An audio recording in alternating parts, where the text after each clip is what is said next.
So up until now, in all the lectures that we have seen, we saw how basically power is measured in an engine setup, right? So how thermal power is measured, how brake power is measured using the dynamometer, how friction power is measured. What were the methods that were used to measure the friction power? They included the Williams line method, Morse test, included motoring test, and using this we can find out the indicated power. So using all this, we are just finding out the indicated power, brake power, and thermal power and frictional power. And then we can find the different efficiencies of the engines, right? But one more thing that we have to find in case of engine is how is the heat that is generated from the combustion of the fuel, how is that heat exactly used, right? Some amount of that heat is converted into mechanical work, but some amount of that heat is also wasted. How is it wasted? It is taken away in form of heat absorbed by exhaust gases. Some amount of heat is rejected to the engine components. Some amount of heat is rejected to the coolant. So in this way, we must know how exactly the heat is being utilized. By knowing how the heat is utilized, we can further improve our engine, right? So this is a Sankey diagram. I have explained this before also. So what is happening in this Sankey diagram? See, this is the total amount of energy released due to the combustion of fuel. Out of this total energy that is released, almost three-fourth of the energy, nearly 70% of the energy is losses. What are those losses? It is the heat absorbed by the cooling system. It is the heat absorbed by the exhaust system, right? Exhaust gases are taking away some heat.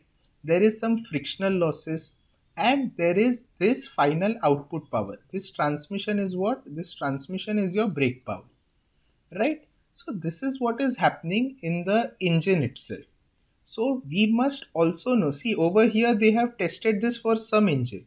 Imagine you are given some engine. Imagine in an industry a new engine has been developed, right? So when this new engine is developed, they have to find out what is the amount of losses. See, from if you have engine, whatever we have learnt up until now, see, we can find out the thermal power. We can find this out. How we can find the thermal power? Mass flow rate of fuel into calorific value of fuel, right? That is the thermal power. We can find out this transmission. This is what? This is our brake power, right? We can find this directly from dynamometer. What are the transmission losses? Transmission losses is our friction power, right? How can we find this? We can find this using several methods such as Morse test, Williams lines, motoring test, etc. Adding transmission and transmission losses, that is brake power and friction power, we will get indicated power, right? But what about these two? How are we going to find the heat rejected to the cooling system, and how are we going to find the heat rejected to the exhaust gases? These two we have to find, right? We can also find the radiation losses. We can also calculate the noise. There might be some other losses also.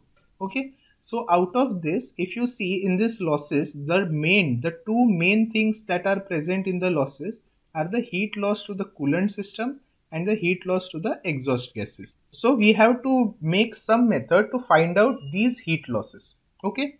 So in this section, we are going to see how these losses are calculated and how these losses are tabulated. Because see, this diagram is very expressive that we can directly see. A human can see this and he can gain a lot of information from this. But if you have any kind of data, it is always good to tabulate the data, right? It is always good to write the data in some kind of a table. So what happens, this table can be analyzed better by humans also and by computers also, right? The computers, if you give this diagram to the computer is not going to understand anything. Instead, you should have some kind of a tabular data. So that tabular data can be easily understood by people also and computers also. So that is what we are going to see in this lecture. Okay. So this, the tabular data that I said, that is known as a balance sheet. See, what exactly is a balance sheet? See, balance sheet is generally used in your businesses. You must have heard about businesses and companies using balance sheet, right? So what exactly do the companies do with the balance sheet? See, this is an example of a balance sheet. On one side, they have all their assets. Assets means whatever they have with them, whatever is with them, whatever money is with them, right? And the other side, they have liabilities and equity. What is liability and equity? It is the money that they have to give, right? This is the money that they have. See, I'm explaining in very simple terms. I'm not going deep into the commercial side of this. Assets means what you have. Okay, this is in my hand. Liabilities and shareholder equity is what I have to give. Ideally, what should be the condition? Ideally, whatever assets I have should be equal to my liabilities, right? Only then it will be balanced. See, that is why it is called balance sheet. What is the reason for calling it balance sheet? Both sides are balanced. See, this total on left side is equal to total on right side. In your uh, commercial or company balance sheet, we are balancing the total amount of money. Okay, in this case we are balancing what? We are balancing total amount of money. This is the money that I have, this is the money that I have to pay. So this is I am balancing. In case of heat balance sheet, okay, heat balance sheet does what? Heat balance sheet does the same thing, but instead of balancing money, heat balance sheet is used to balance the heat. What exactly does that mean? See over here. In case of your IC engine, okay, what is the input energy that you are giving to the IC engine? The input energy is only one thing. We are giving only fuel, right? We are only putting in fuel into the engine. So what is the heat supplied by the fuel? That is written on the left side. See, this balance sheet is divided into two main parts, left side and right side. On left side is your heat input. Okay, on left side is your heat input, and on your right side is your heat output. Okay, so what is in your heat input? It is the heat supplied. How are you supplying heat? You are supplying heat by the combustion of the fuel. And how is the heat being utilized? Well, the heat is being utilized in several different ways. Just now we saw, see over here, this is the heat energy that is going into. We are sending this into the engine. And how is that heat energy being used? Heat energy is being used as brake power, friction power. There is also some heating and cooling, heating of coolant. There is some heating of exhaust gases. So this is how the heat energy is being used. And from the law of conservation of energy, we know that energy can neither be created nor be destroyed. It can only be converted from one form to another, right? So here is your input energy. In input energy, there is only one thing, heat supplied by the fuel. And here is your output energy, right? The output energy can come in very different forms. Here first is the brake power, second is the heat loss to coolant water, third is the heat loss to exhaust gases, and then there are some unaccounted losses. For example, the radiation losses, the noise losses, there might be some friction. See over here we are doing brake power, huh? So there will be frictional losses. We are not measuring them directly. We can even write here friction power also. Okay, if we have calculated it using our Morse test or any other test, we can even write friction power over here. Then this unaccounted heat will reduce. So basically what we are doing, we are checking how heat energy, how is the input heat energy converted into output heat energy. Okay, so where what amount of energy is being lost. See, if I look at this thing directly, I can say that the maximum amount of heat energy is being lost to what? It is being lost to the coolant water, right? Another thing that I can see, what is the overall efficiency of the engine? Overall efficiency of the engine is only 22.3%, right? So this is how I can check this out completely in just one sheet. This is known as a heat balance sheet. uh, Anywhere any engine is tested in industry, anywhere any engine is tested, a balance sheet, heat balance sheet is always created. Okay, because the heat balance sheet gives us a lot of information about how the heat has been utilized. Okay, so in this section, in this lecture, we will learn how to draw these heat balance sheets. Okay, So see, basically before going learning how to draw heat balance sheets, you must understand some important parts. Okay, so first of all, I will show you the standard heat balance sheet, how a standard heat balance sheet looks. This is the first sample, but first I will show you directly the answer to show you how a standard heat balance sheet looks, right? So in a standard heat balance sheet, there are two main columns. The first is your heat input and the second is your heat output, right? Heat input is itself divided into three columns. First column, second column and third column. Heat output is again divided into three columns. The first column is the term, means what? Whatever we are doing.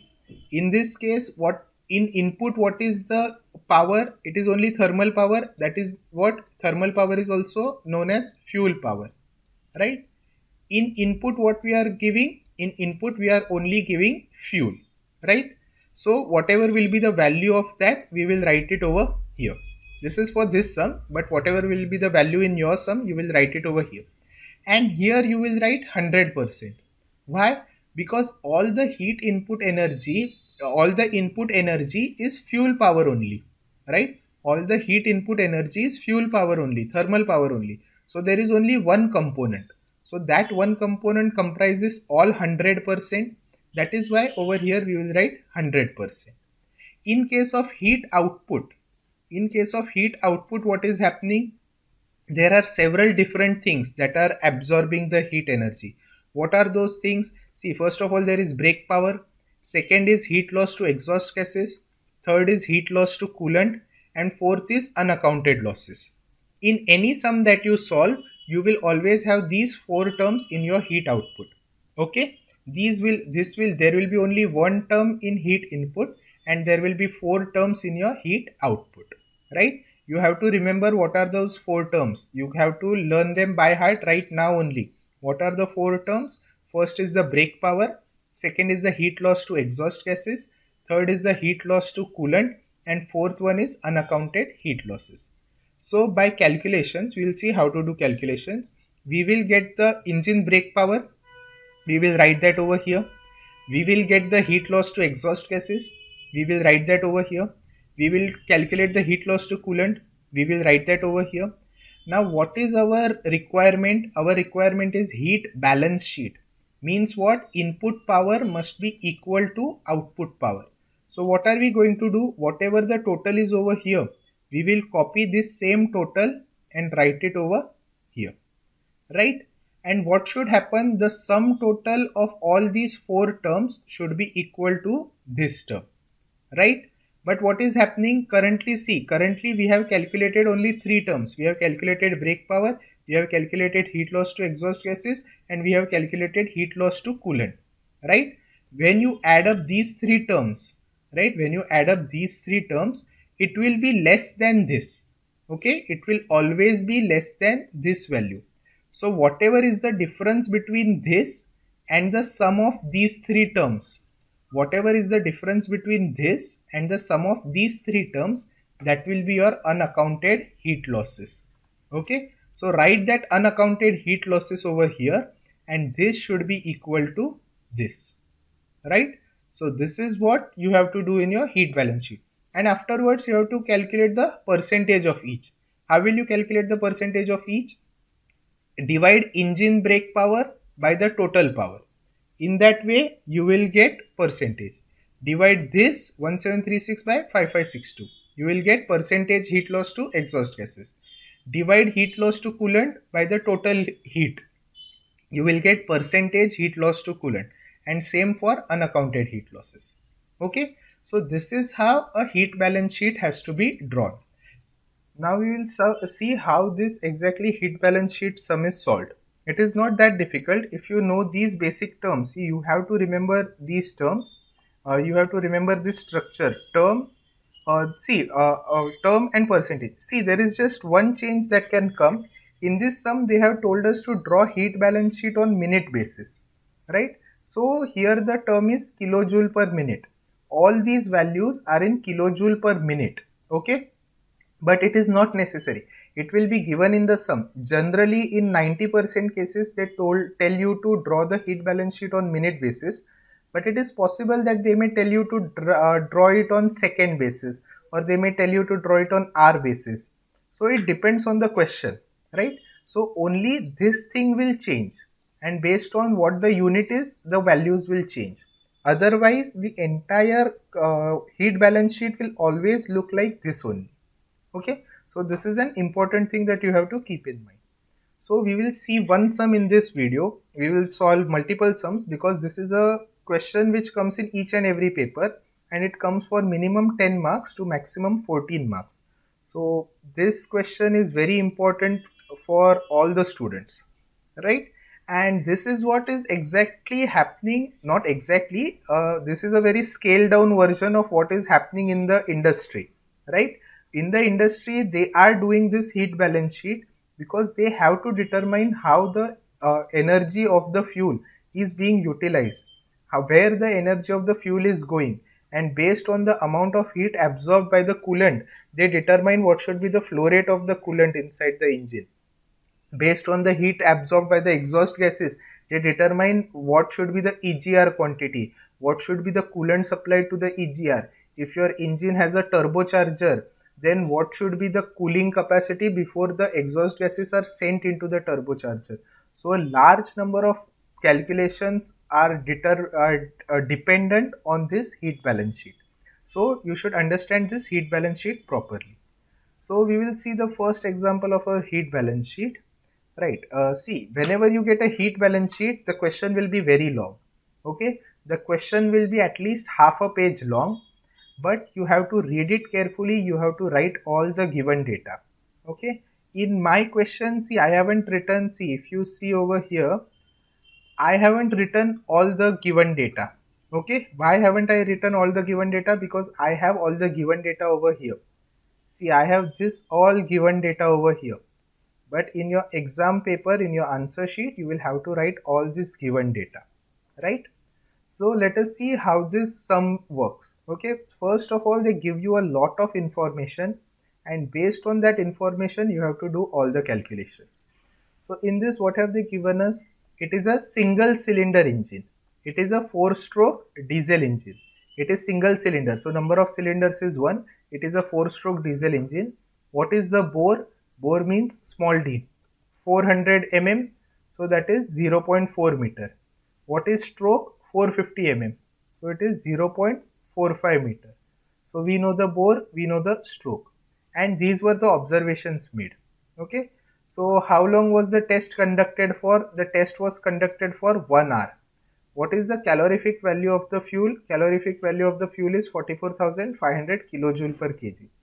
They have given us the indicated mean effective pressure, IMEP, is equal to 3.75 bar. They have given us the brake drum diameter, which is 180 centimeter, and they have also given us the rope diameter, which is 3 centimeter. See, as soon as you see brake drum diameter and rope diameter, you should immediately realize that what is the dynamometer that we are using for measuring the brake power. It is rope brake dynamometer. If there is rope word anywhere, it means we are using the rope brake dynamometer, right? They are giving us the jacket cooling water flow rate. See, coolant is flowing inside the engine to cool down the engine. What is the flow rate of the coolant? 600 kg. Per what? Per hour. In 1 hour, what is the coolant flowing? 600 kg. What is the total air consumption? They have given us the amount of air consumed in 1 hour. It is how much? 361 kg. They have given us the room temperature. They have given us the fuel consumption. How much is the fuel consumed in 1 hour? It is 7.5 kg. What is the total revolutions? Okay, in this case, they haven't used the tachometer to measure the RPM. They have done what? They have measured the total revolutions of the engine. What is the total revolutions of the engine? 12,000. In how much time? 1 hour. Okay, so in 1 hour, the total revolutions were 12,000. So if you divide this by 60, you will get rotations per minute, because to convert from hour to minute, we divide by 60, right? They have given us the net brake load. So as I told you, this is rope brake dynamometer. They have directly given us W minus S. If you do not remember what W minus S is, what rope brake dynamometer is, please go back to the video number 6, which is on dynamometers, and check out how rope brake dynamometer works, right? What have they also told us? They have told us what is the rise in cooling water temperature. See, we are flowing, the cooling water is flowing inside the engine jacket. What is the rise in temperature of that cooling water? It is 42 degrees Celsius.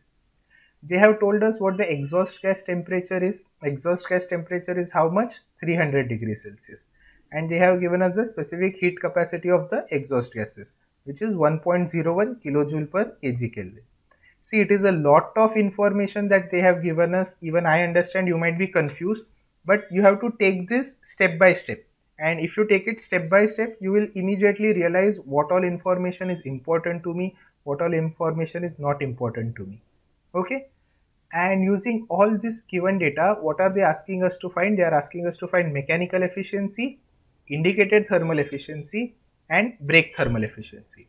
And they are telling us to draw a heat balance sheet on minute basis, right? So it is on minute basis, so it will be kilojoule per minute, right? So let us start solving. First of all, we are going to find out the mechanical efficiency, indicated thermal efficiency, and brake thermal efficiency, right? What is mechanical efficiency? Mechanical efficiency is brake power divided by indicated power. What is indicated thermal efficiency? Indicated power divided by thermal power. And what is brake thermal efficiency? Brake power divided by thermal power. So basically, to find these three things, we have to find what? We have to find brake power, we have to find indicated power, and we have to find thermal power. If we find these three things, we can calculate all these three efficiencies, right? So first of all, we will find out these three powers: brake power, indicated power, and thermal power. From this, you might even be knowing how to find out all these powers. Okay, so let us see one by one. This is your given data. I will come to this a bit later. Okay, first of all, let us see how we can find all the powers. What is the first thing that we have to find? Thermal power, right? What is the formula for thermal power? Mass flow rate of fuel into calorific value of fuel. They have given us the mass flow rate of fuel. What is the mass flow rate of fuel? 7.5 kg per hour, right? That is per hour. So I have done first calculations in per hour only and then divided it by 3600 to convert that hour into seconds. Okay, you can do it any way you like. You can do it here only, 7.5 divided by 3600. That is also acceptable. That will be kg per second over here, and then multiplied by the calorific value of the fuel. This is the calorific value of the fuel, and this is the mass flow rate, right? But I decided to keep it in hour only. I multiplied it and got it in hour, joules per hour, right? And then I divided it by 3600 to convert hour into second. So from this I get what is the thermal power. Thermal power is 92.708 kilowatt. Remember, again I tell you, what is the formula of thermal power? Fuel flow rate into calorific value, right? So this is the thermal power that I got. What is the indicated power? See, in this case, what have they given us? They have given us indicated mean effective pressure, right? Indicated mean effective pressure is same as brake mean effective pressure. In brake power, you have this formula, Planck upon 60 into number of cylinders. In that, what is over here? This is brake power, right? Brake power is equal to BMEP. Over here, BMEP into L into A into N into K upon 60 into number of cylinders. Now they have given us indicated mean effective pressure. So instead of brake, there is indicated power over here, and instead of BMEP, it is IMEP over here, right? They have given us IMEP directly, indicated mean effective pressure. So I substituted the value of indicated mean effective pressure. The length, which is stroke length, which they have given us 450 mm. Then area of the cylinder, which is pi d square by 4, because cylinder is circular. D is what? D is the bore. Then N is the RPM. Now see, how did I get RPM? What have they given us? They have given us the total number of rotations in 1 hour, which is how many? 12,000 rotations in 1 hour. To convert from hour to minute, what did I do? I divided it by 60 and I got RPM, right? So this is what I did to get my RPM. So I have my P, I have my L, I have my A, I have my N and K. K is a constant. What is this engine? This is a 4-stroke engine. They have given in the question only that this is a 4-stroke engine. So for 4-stroke engine, K is equal to 0.5. So substituting K is equal to 0.5 in this question and solving it, we will get your indicated power is equal to how much? 35.343 kilowatt, right? So we have our thermal power. Thermal power we got from this formula, mass flow rate of fuel into calorific value. That is how we got thermal power. Then we get our indicated power. How do we get our indicated power? Indicated power we get from our formula, Planck divided by 60 into number of cylinders, right? Then the next step, what is the another thing that we have to find? We found the thermal power, we found the indicated power. Now we have to find the brake power. To find the brake power, what is the device that is used to find the brake power? In this question, we are using a rope brake dynamometer.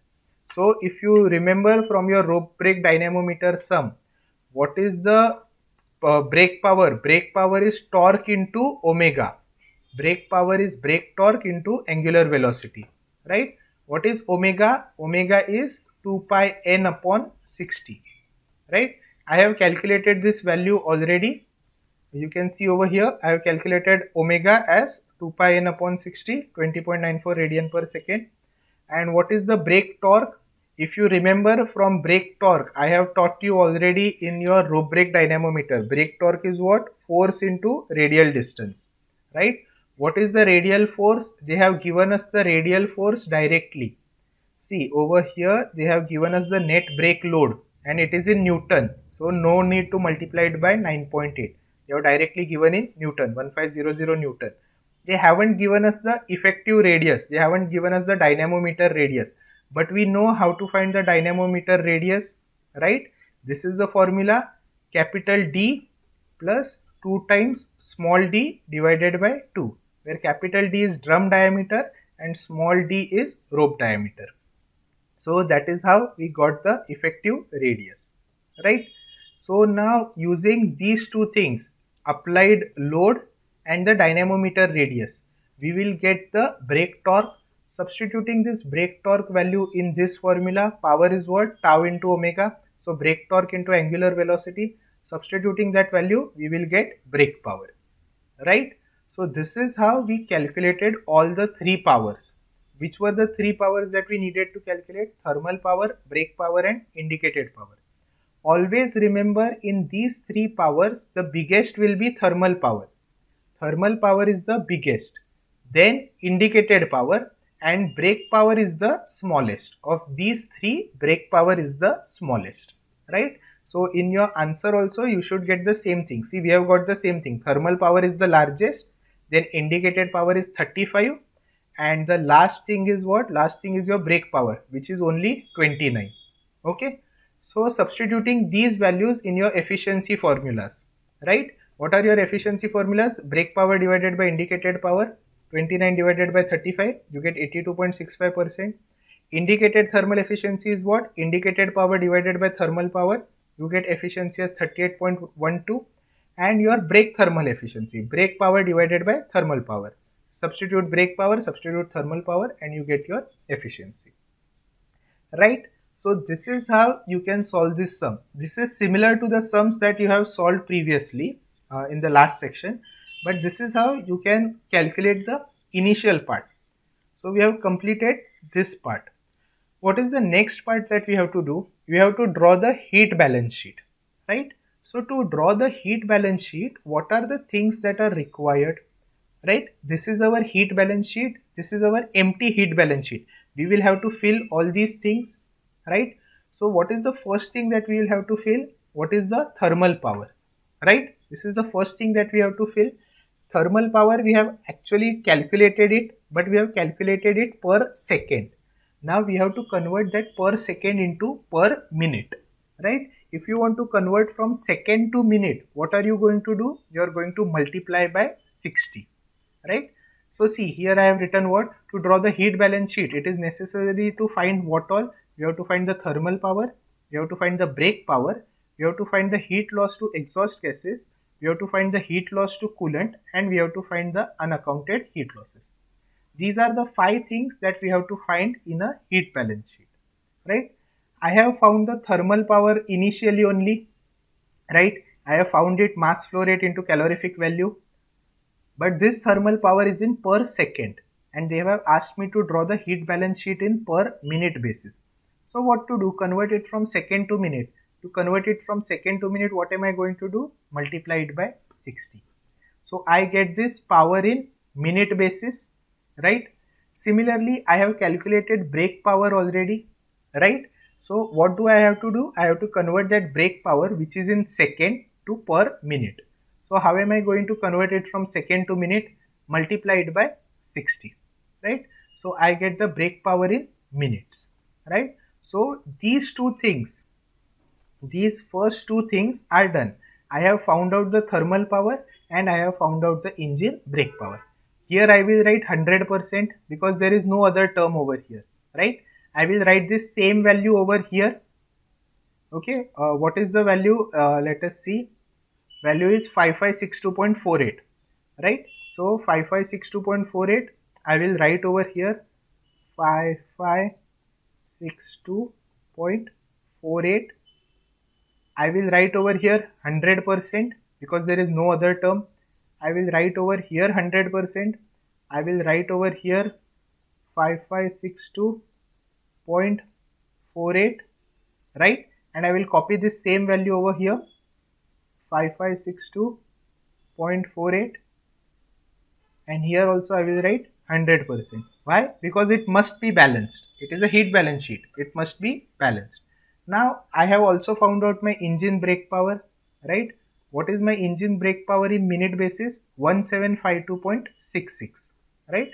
So I will write over here 1752.66, right? And whatever the percentage is, 1752 divided by 5562.48, whatever that percentage is, I will write over here. Now what I have to find? I have to find the heat loss to exhaust gases and I have to find the heat loss to the coolant, right? So how am I going to find out the heat loss to exhaust gases and heat loss to coolant? It is simple. Always remember, for heat gain or heat loss, there is only one formula. Q is equal to mc delta T, right? Again I will repeat, for heat loss or heat gain, at least in IC engine, there is only one formula. Q is equal to mc delta T. Here m is what? M is the mass flow rate. C is what? C is the specific heat capacity, and delta T is what? Change in temperature, right? So to find out the heat loss to exhaust gases, what is the formula that we will use? mc delta T of what? Of exhaust gases, right? Similarly, afterwards we will have heat loss to coolant. When we have heat loss to coolant, what will be the formula? mc delta T of coolant, right? These are the two formulas that we will be using to calculate heat loss to exhaust gases and heat loss to coolant. Now see, first of all, for mc delta T, we need to know the mass flow rate of exhaust gases. Now if we go and see over here, there is nowhere given what is the mass flow rate of exhaust gases. Okay, nowhere in this given data is the mass flow rate of exhaust gases. But what is the one thing that you know? Arey, what are exhaust gases made up of? See, where is exhaust gas produced? Exhaust gas is produced inside the combustion chamber. How is exhaust gas produced? Exhaust gas is produced because of the combustion of fuel and air, right? Air combines with fuel, and when they both combust, then exhaust gases are prepared. So what are exhaust gases made up of? Exhaust gases are made up of fuel and air. So what is the mass flow rate of exhaust gases? Mass flow rate of exhaust gases is mass flow rate of fuel plus mass flow rate of air, because exhaust gases are made up of air and fuel. That is why this formula, right? So do we know the mass flow rate of fuel? Yes, we know 7.5 kg per hour. Do we know the mass flow rate of air? Yes, we know 361 kg per hour, right? So what will be the mass flow rate of exhaust gases? 361 plus 7.5, and that will be 368.5. that will be the mass flow rate of your exhaust gases, right? So that is how it will work. Here you have, sorry, yeah, right over here. So you have your mass flow rate of exhaust gases is what? Mass flow rate of fuel plus mass flow rate of air. It is 7.5 plus 361. That is what in kg per hour. We have to do all the calculations in what? Kg per minute. So I divided this by 60. Okay, I divided by 368.5 by 60 and I got kg per minute. So I found out the mass flow rate of exhaust gases. I need the specific heat capacity of exhaust gases. The specific heat capacity of exhaust gases has been directly given to me in this data. See over here, sorry, just a minute. Right here they have directly given me specific heat capacity of exhaust gases. So I know the value of C. What is the only thing I need to know? What is the change in temperature of the exhaust gases? So see, they have given me the exhaust gas outlet temperature, which is what? 300 degrees Celsius. That is the exhaust gas outlet temperature. What will be the exhaust gas inlet temperature? Arey, where is the air coming from? Air is coming from the room only, na? So what will be the exhaust gas? See, exhaust gas, how were exhaust gases made? Exhaust gases were made because of the combustion of air. And where is the air coming from? Air is coming from the atmosphere only, na? It is coming from the room only. So what is the change in temperature of exhaust gases? It is exhaust gas temperature minus room temperature. So it is 300 minus 20. So in your case, what is the mass flow rate of your exhaust gases? Mass flow rate of exhaust gases is mass flow rate of fuel plus mass flow rate of air. It is in kg per hour. So we divide it by 60 to get kg per minute. So we know M. C has been directly given to us 1.01 kilojoule per kg Kelvin. And what is the change in temperature of exhaust gases? Exhaust gas temperature minus room temperature, which is 280 degrees Celsius. Substituting these values in Q is equal to mc delta T, we get the heat loss to the exhaust gases, right? So this is the heat loss to the exhaust gases. Similarly, using this logic only, now that we have, see, just a minute, sorry, now that we have heat loss to exhaust gases, what can we do? 1736.96, right? We can substitute this value over here, 1736.96, right? This is the heat loss to exhaust gases, right? So we substituted that over here. Then we have to find out what? We have to find the heat loss to the coolant. Again we have to use the same formula, mc delta T. They have given us the mass flow rate of the coolant. See, in the question only they have given us the mass flow rate of the coolant. See here, jacket cooling water, 600 kg per hour. You should, they have given us the rise in temperature of coolant water. Delta T is also given to us, which is what? 42 degrees Celsius. So out of the mc delta T, we already know m and delta T. And the specific heat capacity of water, well, you should know the specific heat capacity of water by heart, 4.182 kilojoule per kg Kelvin. So substituting 4.18 as C, we know the mass flow rate of water, 600 kg per hour. I divided it by 60 to get kg per minute, because they have told me to draw the heat balance sheet on minute basis. So I have mass flow rate of coolant, I have specific heat capacity of water, I have change in temperature of coolant water. So substituting all these values, I get the amount of heat which is lost to the coolant. Now I can substitute this value in my heat balance sheet, right? 1755.6. I am going to substitute this value in here, 1755.6, right? So what all things I have found out? I have found out the thermal power, I have found out the engine brake power, I have found out the heat loss to exhaust gases, I have found out the heat loss to coolant. I just have to find out this unaccounted heat losses, right? What will be the value of this unaccounted heat losses? It will be this total minus the sum of these three, right? What you have to do, see here, this is ABCD. They are telling us A, B, C plus D is equal to E, right? This is what they are telling us. We know the value of A, we know the value of B, we know the value of C, and we know the value of E. Then how are we going to find the value of D? How are we going to find unaccounted heat losses? We are going to do D is equal to E minus A plus B plus C. This is what we are going to do, and thus we can find the unaccounted heat losses, right? So that is exactly what I have done over here. Unaccounted heat losses is equal to what? Thermal power minus summation of output heat energy. So I used thermal power 5562.48 and I used all these three powers. What are these three powers? This is your brake power, this is your heat loss to exhaust gases, and this is your heat loss to coolant. And doing all this, we get the unaccounted heat losses, right? 317.26. After substituting this value also over here, see, after substituting this value, we will get this. We know this is 100%. We know these things. We know these things. Only we have to calculate these percentages. You can calculate these percentages simply. What is 31? How did I get 31.51? 1752.66 divided by 5562.48. How did I get this 31.22? 1736.96 divided by 5562.48.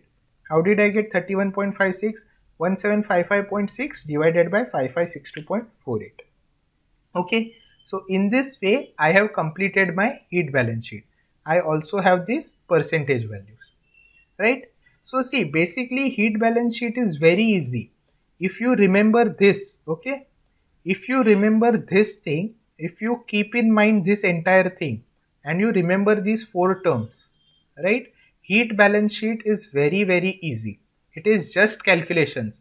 You should know brake power calculations. How are you going to know brake power calculations? You are going to know it from the dynamometer reading, from the dynamometer video.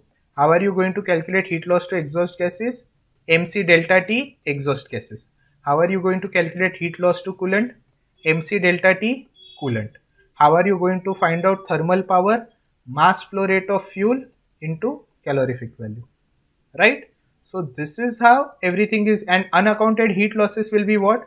This mass flow rate of calorific value minus this all. Okay, so this is how you will find unaccounted heat losses. That is how you can draw your heat balance sheet.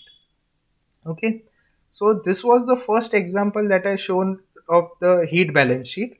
I will solve a few more sums just so that you are comfortable with what heat balance sheet exactly is, right? See, this was the simplest heat balance sheet question possible, right? In this, all the data was given to you. As we go on solving the sums, you will see that there will be some twists in the heat balance sheet sums. So I will solve at least 2 or 3 more sums so that you can see what are the different kind of things that happen in this heat balance sheet, right? Okay, so we will do that in the next video. Okay, thank you.